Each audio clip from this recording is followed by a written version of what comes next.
لباسای افغانی را به دنیا یعنی نشان بدیم که ما همچین یک لباسای خاص داریم.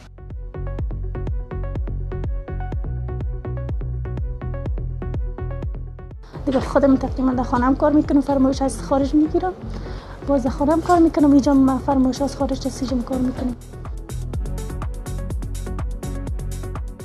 دیزاینش جدید است، 8 متر دور دامانش است، زیادترش کار دست است، یخنش دزدوزی است.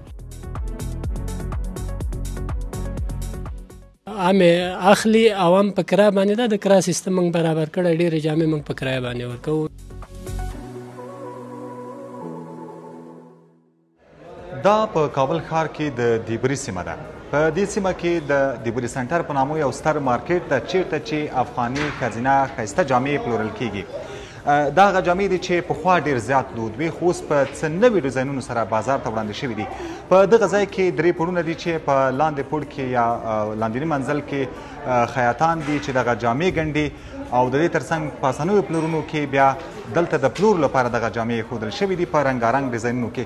په ننني پروګرام کې غواړم چې تاسو د افغاني ښځینه جامو په اړه باندې معلومات ترلاسه کړئ چې دا جامې څنګه ګنډل کیږي. موږ به د څو تنو پلورونکو او دغه راز له جامو جوړونکو یا خیاطانو سره هم خبرې وکړو.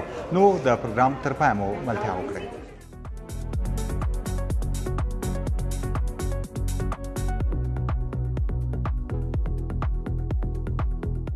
الان خوب است دیگه، فروشاتش است، یک رسم از گذشته است گند افغانی که دیگه معمولا کسایی که در محفل است استفاده میکنن، یعنی در شب خینه. فعلا خو لباسای پرفروشنده که داریم یا زیادتر سفارشی که میگیریم به این لباس است. لباسایش دیزاینش جدید است، 8 متر دور دامانش است، زیادترش کار دست است، یخنش دزدوزی است، تکش تکه ابریشمی اول است که زیادتر فرمایشی هم از این سفارش هم و زیادتر مشتری از این میبرن. اینجا هم کرایی داریم، هم فروشی داریم و هم فرمایشی جور میکنیم که دیگه ذوقا فرق میکنه، مشتری فرق میکنه، چه رقم خواسته باشه برشان جور میکنیم.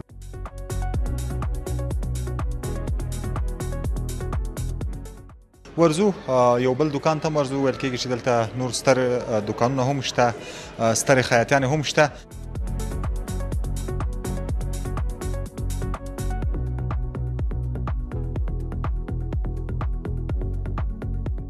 تولید ما مکمل لباسای افغانی می باشه. دیگه کارهای دزدوزی است که خب یعنی مکمل کارایش خودمون نمیکنیم که کارمندایی داریم که همکاری میکنن با ما. کارمندای کمرای ما اینجا فعلا کار میکنن، مردا تقریبا شاید یک 12-13 نفر به می حسابی که چرخ کاری میکنن، خیاط هستن کار میکنن. به می رقم خانم هم هستن همراهشان که اونا هم کار میکنن به مو کارخانه ما. دیگه خانمایی هست که دزدوزی میکنن به می خود فروشگاه ما میاین اینجا به کارخانه دزدوزی میکنن و خانمایی هست که در خانه خود کار میکنن کارهای دستی را. دیگه امو مشغول کارهای دزدوزی هستن که چون ما تا جای کلان سایه کلان نداریم که اونا کلشان بیان تقریبا به حساب کارمند که اینه که ما کار میکنه زیاد هستن، فامیلای زیاد است که ما کار میکنن. روحید کریمی وایي لسګونه کسانو ته د کار زمینه برابره کړي. نوموړی وایي په مستقیم ډول دلته ورسره 10 ښځینه کارکوونکي په کار بوختې دي او په غیر مستقیم ډول له دوی سره د نارینه‌و په شمول له 100 زیات کسان کار کوي. مستقیم دختر خانمایی که فعلا اینجا کار میکنن تعدادشان به 10 نفر میرسه که امرای ما هستن اینجا دزدوزا و خیاطا، و غیر مستقیم شاید از 100 نفر بالاتر باشن چون به خانه خود کار میکنن. هر کدامشان فامیلای هستن که در بین فامیلشان 5 نفر 6 نفر تا 10 نفر کار میکنن از فامیلایشان، همین کارهای چرمدوزی و اینا رو میکنن به خانه خود. مشتاق احمد د ښځینه جامو په ګنډلو کې 12 کلنه کاري تجربه لري. هغه وایي هر ډول ښځینه جامې ګنډلی شي. نوموړی زیاتوي تر څو چې یو څوک زحمت ونه باسي یو کار هم نشي زده کولی. 12 سال میشه که اینجا کار میکنیم، تجربه کاریم اون 12 ساله. کار از صفر از اینجا شروع کردیم، اینجا کار یاد گرفتیم کار میکنیم. تا که سختی رو نکشی شاگردی نکنی تیر کار یاد نمیگیری. شاگردی کردیم اینجا زیاده استاد کار یاد گرفتیم، اینجا کار کردم میریم دیگه. 12 سال میشه اینجا هستم خدا. من خودم در 3 سال یاد گرفتم. من گند افغانی را مکمل استاد کار شدم. هست پیرانه خانمی است، جامه، عیدک، زیاد دیزاین مختلف هستن داریم. گند افغانی است، چرمدوزی، کار دست، کار ماشین، یخنای بوقیدار ساده هر رقمشه. واسکتای مردانه هم هست، چپنای مردانه حال بازار جاف هسته. چپن هم میدادیم به مردا، واسکت کلا این چیزا هسته. بله هم بسیار خوش هستیم، همیشه کار میکنیم دیگه. شکر است الحمدلله، خداوند شکرگزار هستیم. په دوخت طلایي خیاطي کې د ښځینه کارمندانو له ډلې شهناز وایي چې په خیاطي کې شاوخوا 4 کلنه تجربه لري.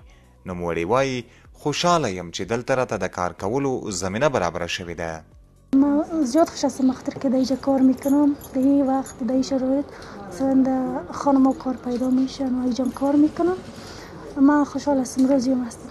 لباسای زنانه خب من کارش کمک زیاد میباشه و لباساش خوب است. کسی که مثلا یاد بگیره یا یاد داشته باشه خوب تر است، برایش آسان هم است، دلچسب است، سرگرم نیست زدن. من قبلا خیاطی نکرده بودم و تصمیم داشتم خیاطی زیاد علاقه‌مندی داشتم. باز اما قسم دکم سرک آمدم، کم کم کار شروع کردم. تقریبا یک 6-7 ماه یاد گرفتم، مکمل کار. شهناز وایي ورځ په ورځ د ښځینه جامو نوي ډیزاینونه راوځي او خلک فرمایشونه ورکوي. نوموړې زیاتوي په کارځای سربیره په خپل کور کې هم کار کوي. دیزاین ها روز به روز یکم بیشتر شده میره و دیزاین های مثلا از لباس های گندوانی که از لباس های کوچی است، دیزاین های مختلف میاد. فرمایشات از خارج کشور هم داریم، در داخلی هم داریم، کار میکنیم دیگه. خودم تقریبا در خانه هم کار میکنم، فرمایش از خارج میگیرم، باز در خانه هم کار میکنم. اینجا فرمایش از خارج از اینجا کار میکنم.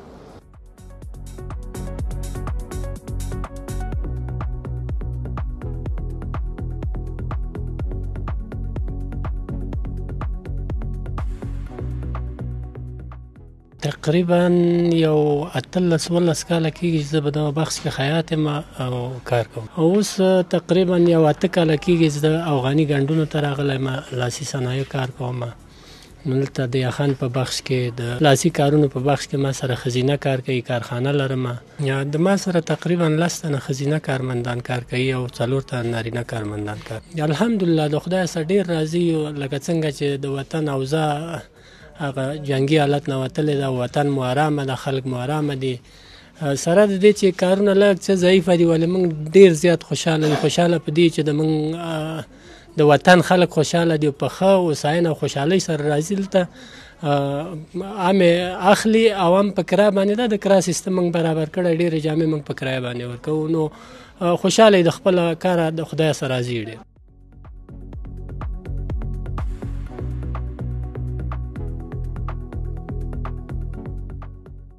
د سی جی ټین پښتو ټولنې هنداره پروګرام درنو کتونکو، په دې هیله چې د افغاني ښځینه جامو په اړه باندې دغه پروګرام ستاسو د خوښې وړ ګرځېدلی وي. په دې پروګرام کې تاسو وکتل چې د خیاطانو سره، د پلورونکو سره، ښځینه خیاطانو سره موږ خبرې وکړلې. په ټوله کې په دې هیله چې د افغاني ښځینه جامو په اړه تاسو بشپړ معلومات ترلاسه کړي چې څه ډول ګنډل کیږي او نن سبا په افغانستان کې او له هېواده بهر یې پلور څنګه دی. تر بیا او بل داسې یو پروګرام چې زه به مو په درنه خدمت کې حاضرېږم، تر هغه مو په پاک رب سپارم. الله مو مل شه.